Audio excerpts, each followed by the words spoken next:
sur les ondes d'une vie de dyslexique.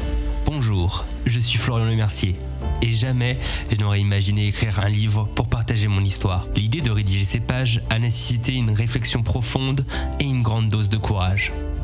Écrire n'est pas une tâche facile pour moi et cela représente un défi supplémentaire en raison de ma dyslexie.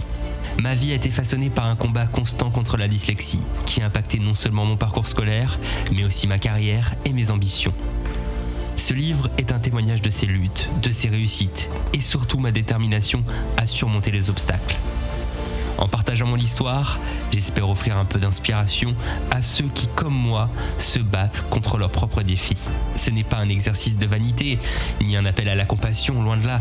C'est simplement la volonté de montrer que, même avec des difficultés, il est possible de poursuivre ses rêves, de trouver sa voie. Et oui, pour écrire cette histoire comme dans mon quotidien, je vais m'appuyer sur des outils de correction orthographique, d'intelligence artificielle, pour vous la raconter. Ces outils m'ont permis de surmonter certaines des barrières que j'affronte quotidiennement et de vous présenter un récit plus clair et le plus fidèle possible. L'écriture, elle a un pouvoir magique, même pour ceux qui, comme moi, luttent avec l'orthographe et les difficultés liées à la dyslexie. C'est une manière, pour moi, de démontrer que les obstacles peuvent être transformés en force, que chaque épreuve peut devenir une opportunité de grandir. Merci de prendre le temps de lire ces pages et de découvrir mon parcours. J'espère qu'elle vous apportera de l'espoir et vous encouragera à croire en votre propre capacité, malgré les défis qui se dressent sur votre chemin. Avec toute ma sincérité, Florian Lemercier. Chapitre 1. Les premiers souffles de l'imagination. Je suis né le 30 novembre 1997 à Fougères, en Ille-et-Vilaine, Bretagne. Enfant unique de Philippe et Nelly Lemercier, ma jeunesse s'est déroulée à Princé, une petite commune où la vie s'écoulait doucement et sereinement. Dès mon plus jeune âge, j'étais un rêveur invétéré, un enfant dont l'imagination semblait ne jamais connaître de limites. Je pouvais passer des heures à inventer des histoires fantastiques, à m'évader dans des mondes imaginaires et à transformer notre jardin en scène d'aventures extraordinaires. À l'école, cependant, mon univers intérieur n'était pas toujours bien compris. Les enseignants faisaient face à un élève qui semblait souvent distrait. Dans les bulletins scolaires, ils étaient ponctués de commentaires du genre « Florian est souvent dans la lune » ou « Florian est réservé et n'écoute pas les explications ». En réalité, je me perdais dans mes pensées, où les mots sur les pages semblaient danser et les chiffres se mélangeaient. Les notions abstraites telles que la date, du jour ou de l'heure m'échappaient complètement, me laissant dans une confusion constante.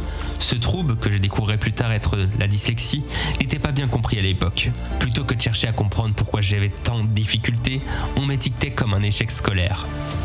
Cette étiquette, elle pesait lourd sur mes épaules, sur celles de mes parents, qui se sentaient désemparés face à cette situation. Le soir, je voyais la déception dans les yeux de mon père, l'inquiétude dans ceux de ma mère. Malgré cela, ils ont toujours continué à m'encourager et à croire en mon potentiel, ce qui m'a donné une motivation sans faille. Malgré mes efforts, l'école était une épreuve quotidienne. Je travaillais 10 fois plus que les autres, à la maison, avec ma maman à mes côtés, cherchant des moyens créatifs pour comprendre les devoirs. Mais il y avait des moments où la phobie du tableau devenait une montagne insurmontable. Je me souviens particulièrement d'une matinée en classe où la tradition voulait que nous indiquions la date et l'heure du jour. Pour moi, ce concept était totalement incompréhensible, voire même inutile, ce qui exacerbait mon anxiété. Ce jour-là, l'angoisse était à son comble. Lorsque la maîtresse m'a demandé de me présenter, je suis resté figé, incapable de répondre. Le regard moqueur de mes camarades n'a fait qu'amplifier mon humiliation. Je me souviens des mots cinglants de la maîtresse qui, visiblement exaspérée, m'a dit « Tu ne sais pas, Florian, comme d'habitude, tu ne sais rien, tu ne comprends rien, tu ne sais pas compter sur tes 10 doigts, tu ne sais même pas dessiner. Que vas-tu faire de ta vie ? Tu ne sauras jamais rien, tu es nul, tu resteras nul. » Ces mots m'ont profondément marqué, enfonçant une douleur aiguë dans mon cœur. Cette humiliation est devenue un catalyseur de rage brûlante, d'une force insoupçonnée. Je me suis levé avec une colère incontrôlable, renversant les bancs, jetant les affaires de mes camarades et provoquant le chaos dans la salle de classe. Ma réaction violente a conduit à une punition sévère, une journée entière au coin, sans bouger.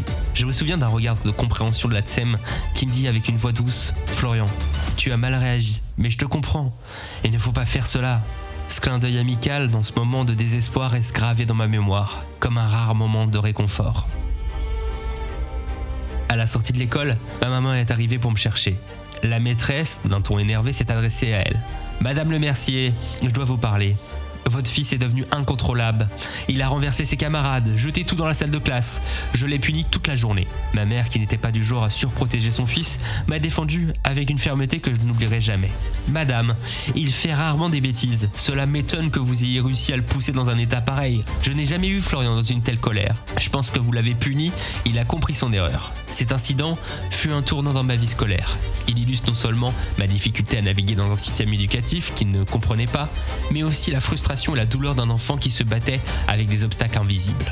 C'est un moment où la colère se mêlait à la détermination, où je commençais à comprendre que ma lutte pour me faire comprendre n'était que le début d'un long chemin semé d'embûches. Après cet incident, l'atmosphère à l'école est devenue encore plus lourde. Le sentiment de ne pas appartenir à cet environnement scolaire s'est intensifié. Je me sentais comme un étranger dans un monde où les règles semblaient m'échapper. Ma dyslexie, qui était encore mystère pour beaucoup, continuait à m'isoler, à me rendre chaque jour plus difficile à affronter. À la maison, mes parents faisaient de leur mieux pour compenser le manque de compréhension de l'école.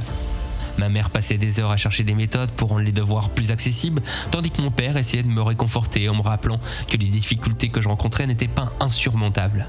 Leur soutien était une encre dans la tempête, me permettant de trouver un semblant de normalité dans mon quotidien chaotique.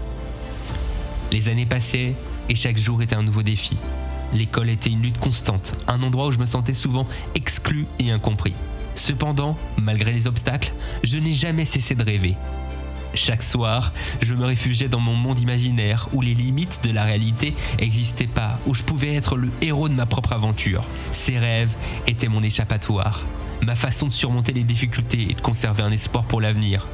En parallèle, les tentatives pour améliorer ma situation scolaire se multipliaient. J'ai eu recours à des séances de soutien scolaire, à des aides spécialisées. Mes parents ont exploré toutes les options disponibles pour m'aider à progresser. Chaque petite victoire était célébrée avec une joie immense. Chaque progrès, aussi minime soit-il, était un pas en avant vers une meilleure compréhension de moi-même, du monde qui m'entoure. La dyslexie, c'est simple. Chaque chose qui semble facile pour vous est difficile pour moi. Chaque défi que vous trouvez complexe devient un jeu d'enfant pour moi. Par exemple, les mathématiques ont toujours été un véritable casse-tête. Retenir les tables de multiplication ? C'était, et c'est encore, un défi insurmontable. Ma mère a essayé toutes les méthodes possibles pour m'aider à les mémoriser. La lecture, la poésie, les chansons, le dessin des tables, les jeux de cartes, rien n'a fonctionné. Je ne compte même plus le nombre d'heures passées avec mes parents à essayer de graver ces tables dans ma mémoire. En revanche, à l'école, quand il s'agissait de division ou d'équation, mes camarades semblaient se débattre alors que pour moi, c'était comme si j'avais toujours su faire cela. C'est presque instinctif, comme si ces concepts mathématiques faisaient partie intégrante de moi depuis toujours. D'une certaine manière, ces matières étaient devenues des refuges où je pouvais briller, là où la dyslexie ne pouvait pas m'atteindre. C'est l'une des rares occasions où je me sentais complètement en confiance. En plus des mathématiques, j'avais une passion pour la poésie et la littérature. J'adorais l'oral et la lecture. La poésie en particulier m'a permis de m'exprimer d'une manière qui semblait naturelle pour moi. Elle m'a offert un espace pour explorer ma créativité, sans les contraintes que les mots écrits imposaient souvent à la dyslexie.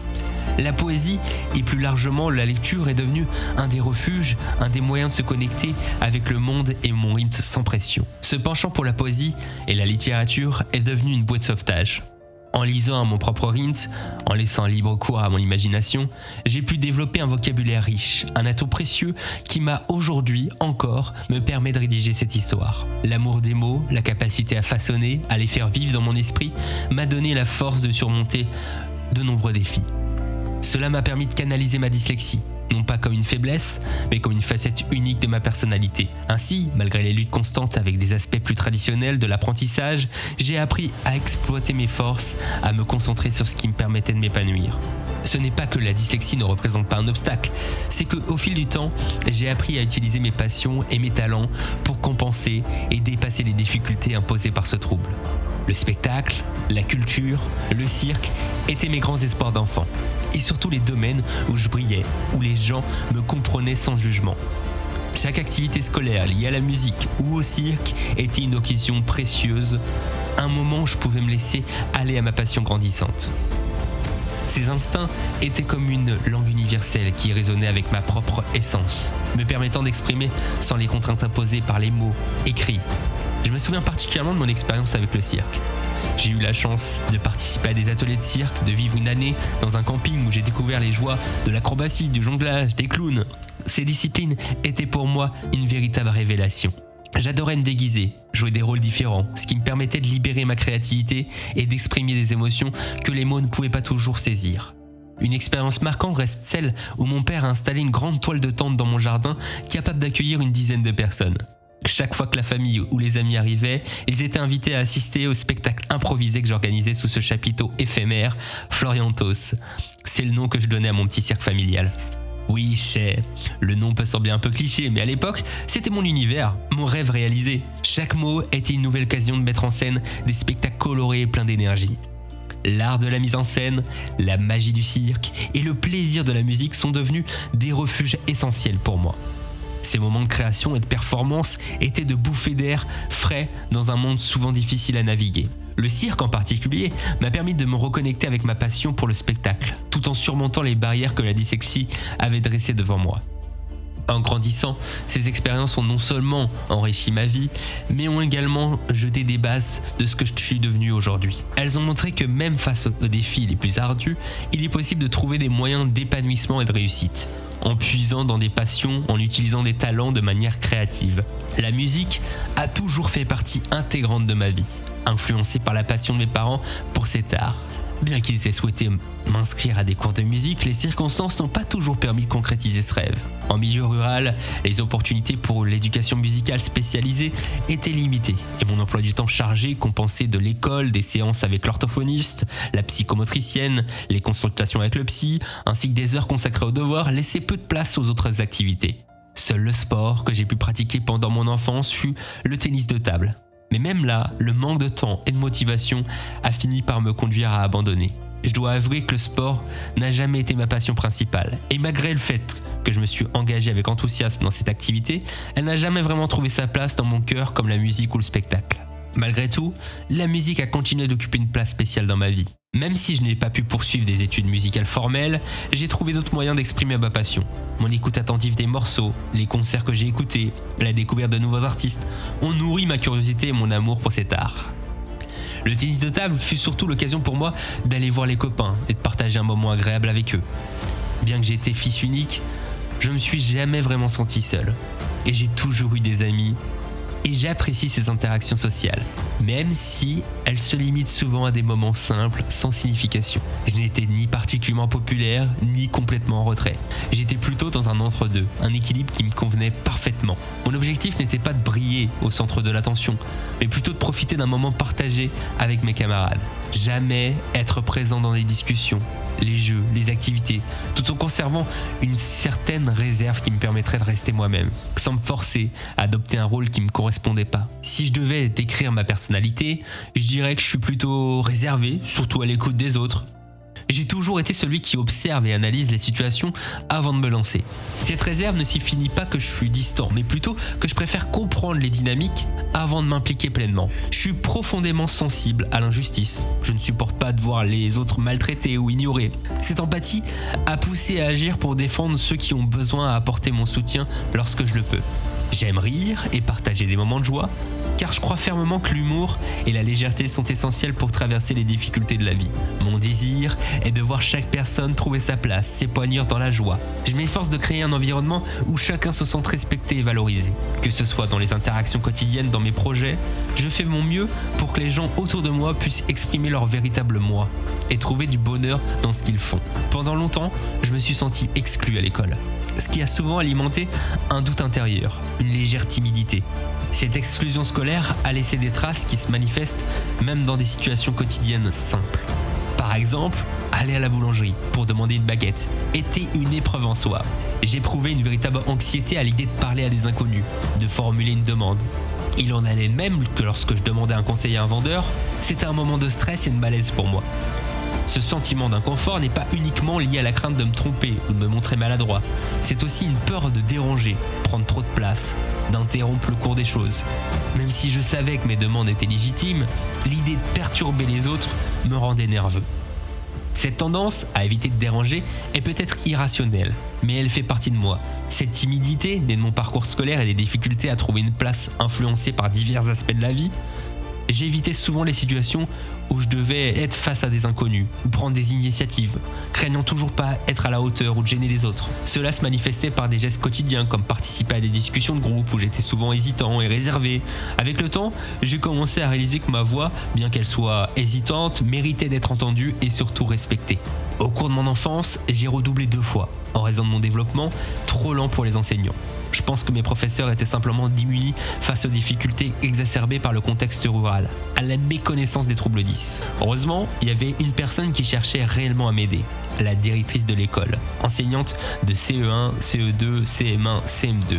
Je suis plus que reconnaissant pour ses efforts.